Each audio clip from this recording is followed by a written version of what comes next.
This week I started the class by asking the question, what is the scariest thing you have ever done? Perhaps it's a roller coaster ride that you wish you'd never taken.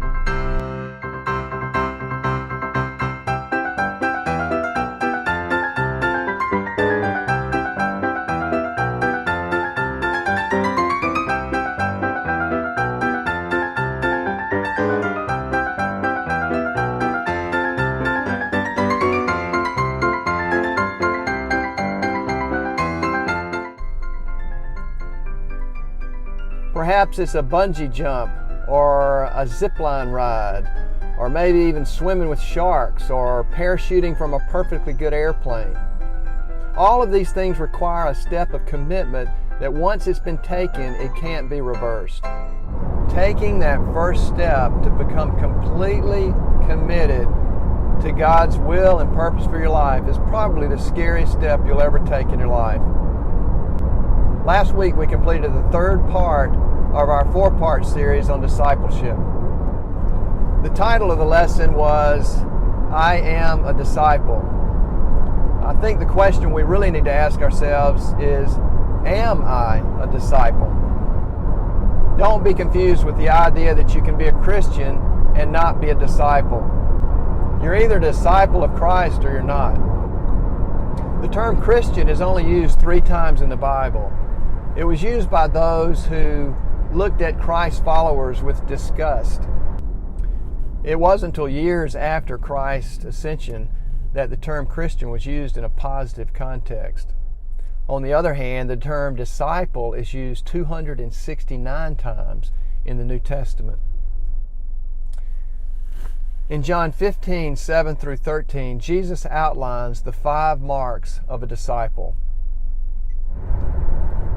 If you read the entire passage, you'll see that the 5 marks of disciple are: 1, a disciple abides in Christ through His Word and through prayer.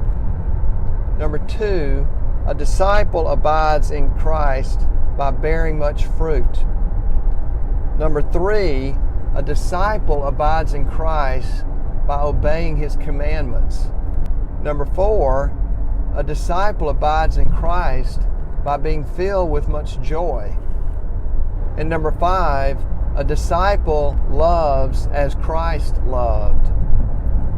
He loves God with all his heart, with all his soul, and with all his mind. He loves his neighbor as himself, and he even loves his enemy.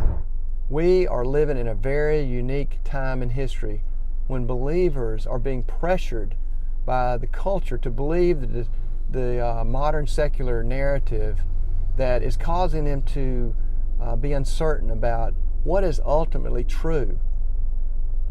There's never been a more important time to develop the habit of immersing ourselves in the biblical narrative by taking time to read the Bible. Well, I'm getting to work. Let me pull over here and just finish this real quick.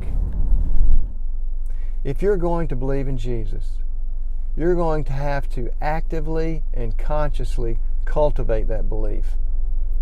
If you don't, you will default to the modern secular capitalist consumerist narrative that is relentlessly claiming and exerting pressure on us every day. Next week, we'll complete our study on discipleship with our final lesson, transformational discipleship. In this lesson, I'm going to talk about what role the heart plays in our becoming a disciple of Christ. Then we'll begin our study in Hebrews, which I think you'll all find very encouraging and challenging. So I hope you all have a good rest of the week, and I look forward to seeing you this weekend to complete our study.